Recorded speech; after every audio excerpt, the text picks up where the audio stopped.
Hello, and welcome to episode 663 of the Prog Review. And this time, it's PG rated. It's one of those rotten record store day things. You've seen the unboxing, haven't you? Look, there it is, and that's the thing. It's a rotten, horrible, manky picture disc. Nobody likes picture discs, but you do get a download card, which you can download everything in super. What's it? I mean, I'll cover it up. I've already redeemed it. Yeah. Ooh, and this is number 990. Ooh, big deal. You can't give them away. They're everywhere now. Even that rotten burning shed is selling them. £3.80 for a CD to be delivered. £3.80.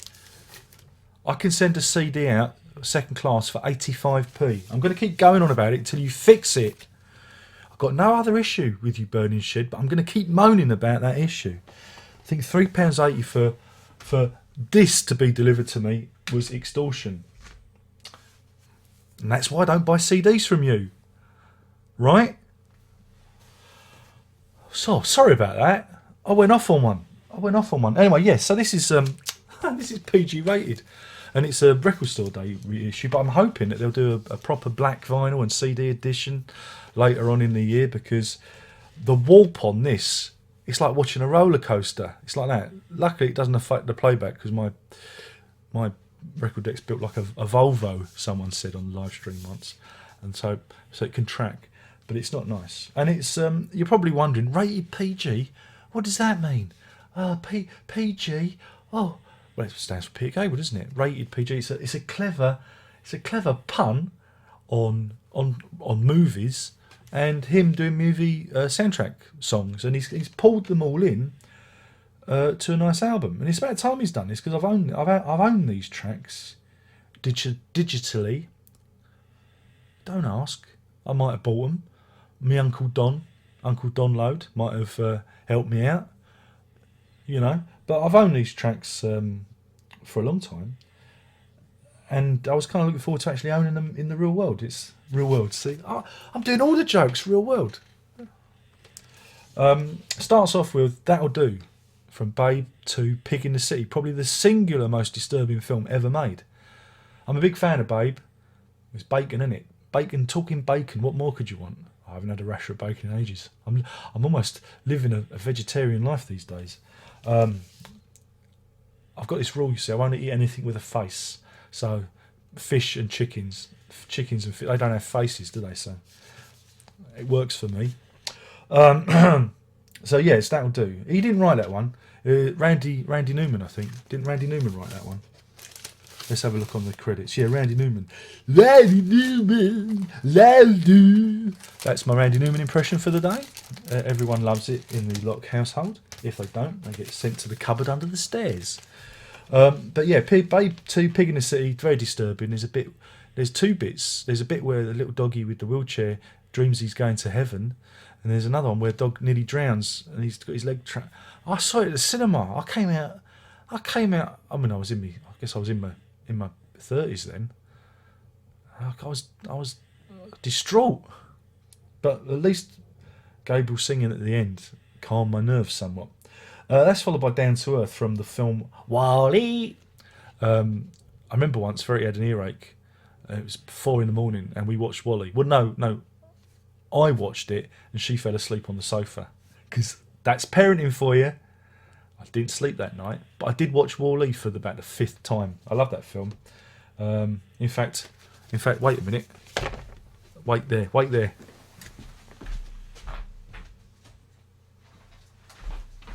See, I'm a giant man, baby. I've got my own Wall-E, you see. I got this because it doesn't work anymore. I need to change the batteries, but Herbie used to like the voice. Oh, it works! It's alive! And he used to like the voice. Oh!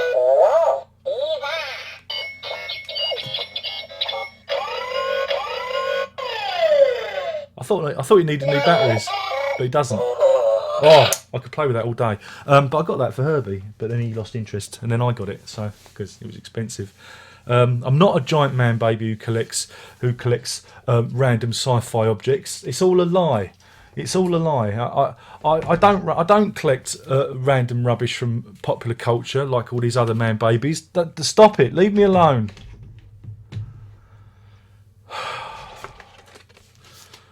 I try and make these interesting. I'm trying to stay relevant. And that's followed by This Is Party Man, or as I remember it used to be just called Party Man. Party Man, I'll be a party man. And this is where it gets interesting, because I don't remember the mix sounding like this. He said, pulling up. Because Virtuosity, isn't that the one with Denzel Washington in it? And it's based at the end of the year, the millennium, and Russell Crowe's a supervillain, and it's all to do with. It's a crazy film. It's crazy bonkers.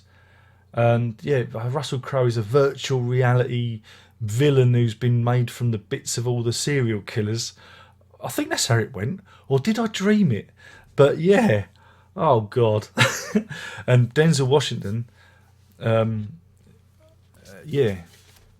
I wrote a film script for Denzel Washington.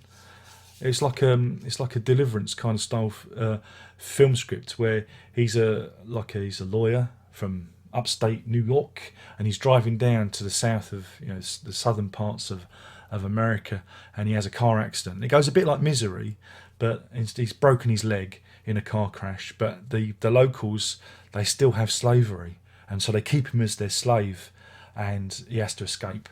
It's a really good concept, and if any of you copy that, I've said it here, and that makes it copyright.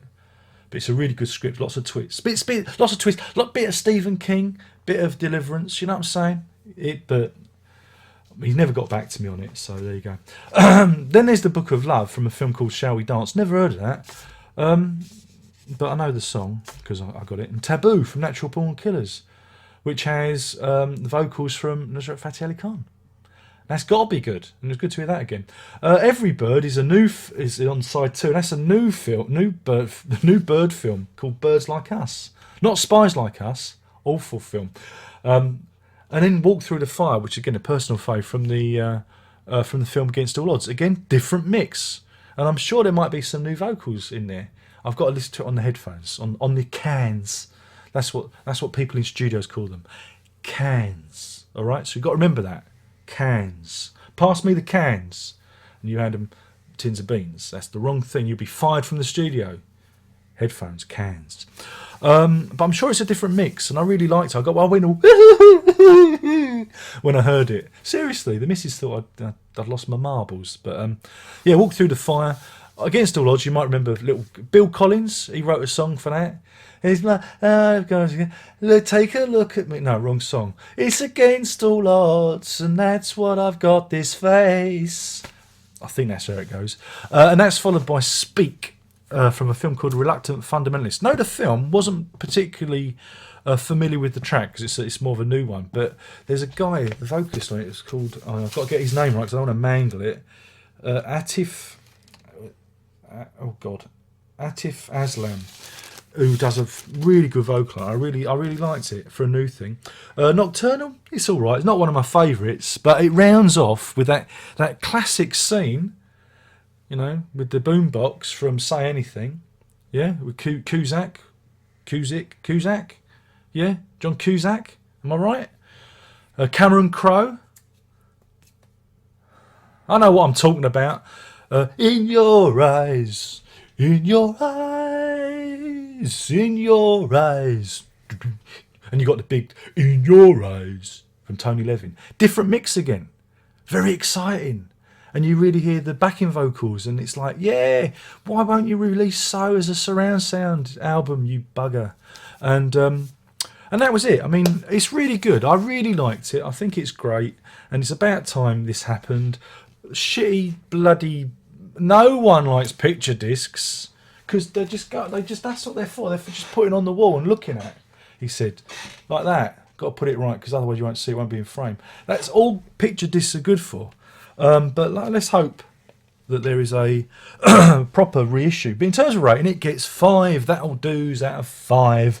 5 that'll do's because I'm utterly biased and Peter Gabriel can do no wrong, except those last digital singles that he put out, which were far too long. And even he admitted it in a recent interview. He says, my problem is I make songs that are too long. So when I say it and you'll jump on my back, the man himself has said it. So I was right, as usual. Well done, Darren.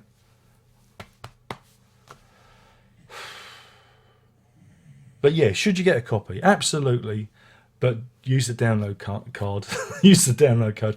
But let's hope they do bring out a proper release, because it's just great to hear some of these different mixes, tracks that you're familiar with, but they come back. And it's like, oh wow, it's really different. And I was surprised that Tori Amos actually has a co-write on Party Man, or This Is Party Man, or I'm Your Party Man, or whatever it was called. I didn't realise that at the time. So that was interesting.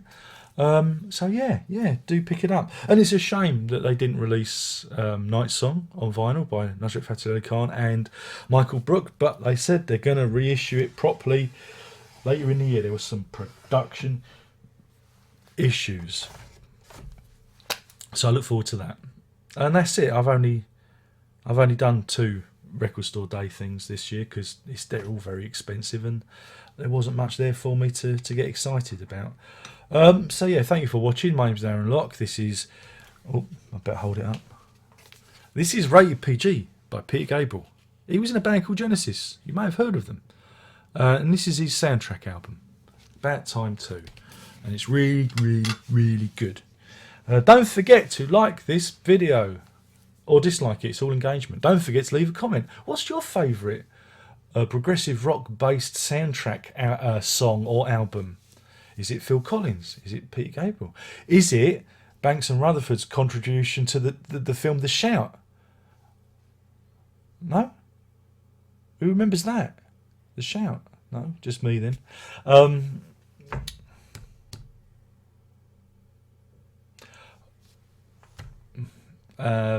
that's it. Don't forget, there's the Patreon, patreon.com/lock. I'm going to say it. No one's going to help me out. Don't want to bother. There's also social media, but we don't bother with that. Don't bother. I'm far too cool for that. I hang around, do a little bit of Twitter now and again. Post some links on Facebook, but what's the point? It's a toxic hole at the moment. Social media. That's why you're miserable. That's why you feel inadequate. And then and then there's music.darrenlock.com. I nearly forgot my own web address, where you can check out all the terrible music I've been making over the last 30 odd years. And with that, there's no more thing left to say. That is prog on.